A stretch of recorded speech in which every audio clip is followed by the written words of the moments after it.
Evan with Green Thumb here. We're at a potential customer's house. We're just gonna call Mr. MC. Mr. MC's got a beautiful property out here in the hills of East Tennessee. It's really a good looking property, I like it. But let's get down to the nitty gritty. So first off, right here at the drive, you'll see where this gate is for this fence here. Just basically draw a straight line right across there. That's where the end of the lawn currently would be. So we took measurements for all this. The cores, they're very, very clay, very much a clay soil. Some of them didn't go too deep. Out here, these went just fine. Most of these went just fine. We probably got, I don't know, about 5 to 6 inches over there. The closer you get to the house, all the way around, the shallower those cores gets, all the way down to 2 inches in some spots. So I just averaged it out for the front and for the back, and I believe they average out to about 4 inches. So that's what we're looking at as far as cores.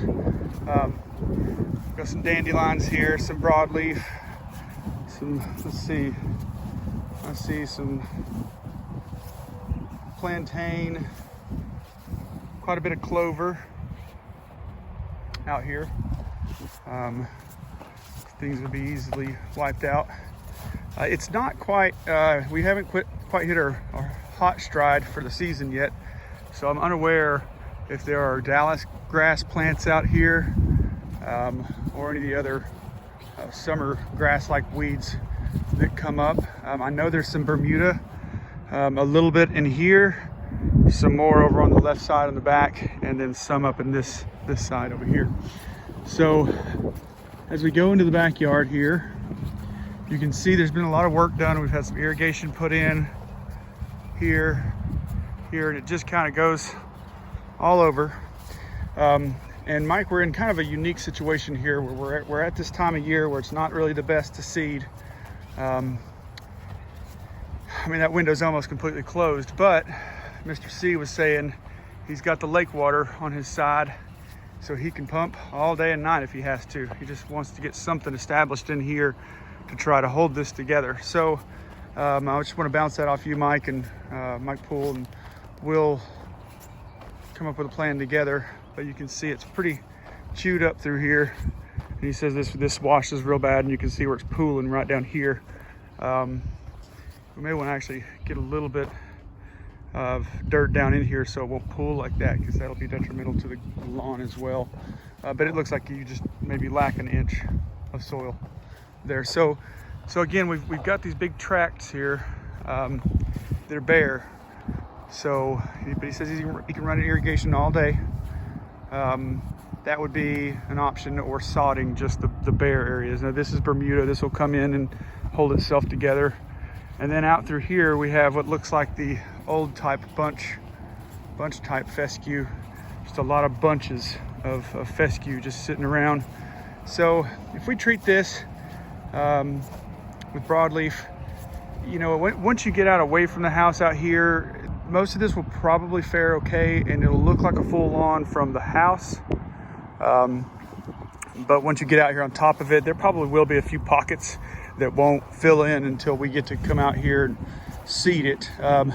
Or if he's wanting to water everything, we can seed everything, and since he's watering already anyway, to see what we can get to hold. And Mr. C knows that it's not a good time of year to seed, and he knows that he's going to probably end up losing most of it before the year's over, but he just really wants to get something to hold the ground together. So I completely understand that. So here, if you'll look, you'll see a flag right here, and there's another one out past it. And basically we're looking at them, they're basically in a straight line. So what we want to do is go 30 feet straight toward the lake from there.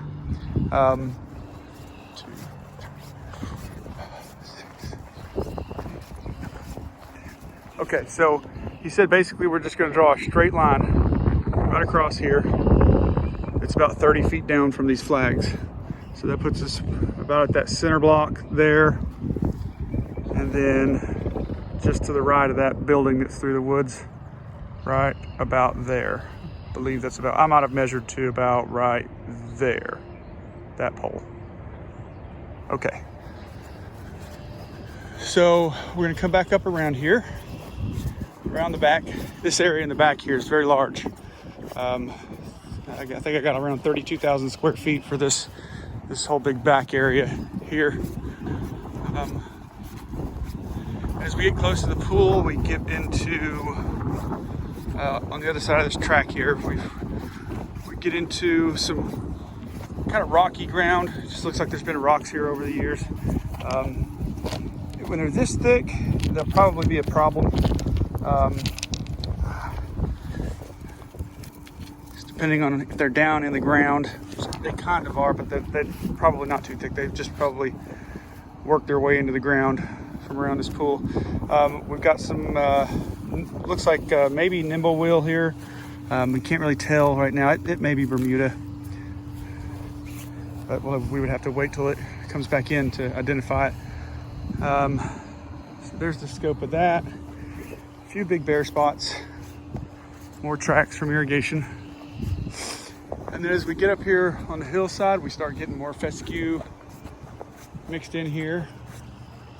Up on this side of the back lawn is quite a bit of fescue. There's some Bermuda here I'm standing on top of, but a lot of fescue out here. And I've noticed once we start getting out on this side, and the closer we get to the front over there, and then the front in the middle, it seems to be more of a turf type tall fescue. Seems to be spreading out. So then we have areas like this where there's very little fescue in it, a whole lot of clover, a whole lot of weed. I don't know if you can see this, but well, there is some fescue in there. So I also let Mr. C know, this might look a little worse before it gets better, just because when you run all these weeds out of here, it's gonna leave a big void. Ideally, this would all be done in the fall, but I understand where he's at. Something needs to be done to hold everything together. So we can make the call later on areas like this. Like, do we want to try to do something now with it, or just go ahead and start treating the weeds, get them out of here, run them out of town, and be ready for the fall when it gets here. That's probably what I would do. Okay, so over here, this is he said behind this building here is a less than prime area. He's got a lot of equipment that moves in and out of here, kind of tracking up the ground, compressing it down and just giving the grass a hard time. But he said he thought if we're gonna treat it, just might as well treat this too. So this is what we've got over here. And then we've got a large portion of winter weeds that have came in here. They're getting ready to die anyway. You can see them starting to turn yellow. I can see some Bermuda over here. I assume the rest of this fills in with Bermuda. That's probably why the fescue has been ran out of there.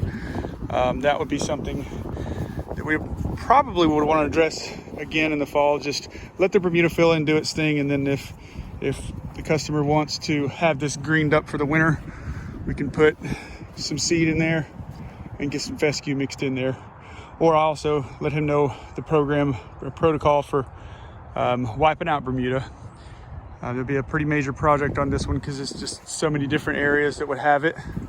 But he didn't seem to think that was going to be necessary. So,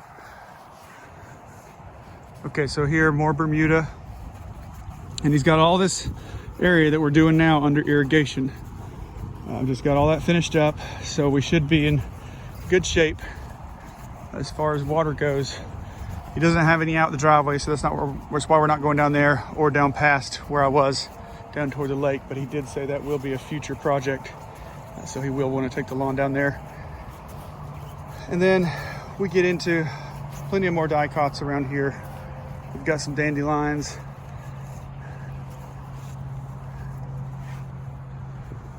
So yeah, that's pretty much it. Total of 78,000 square feet. So it's a good size lawn, that's for sure. Beautiful place, beautiful place. Okay, well that's just the scope of what we're looking at here and the problems that lie ahead and solutions. Some of the solutions have already been proposed, but Mike, I'd like to get with you on this and really bounce some ideas off each other and see what we think. Okay, Evan with Green Thumb out.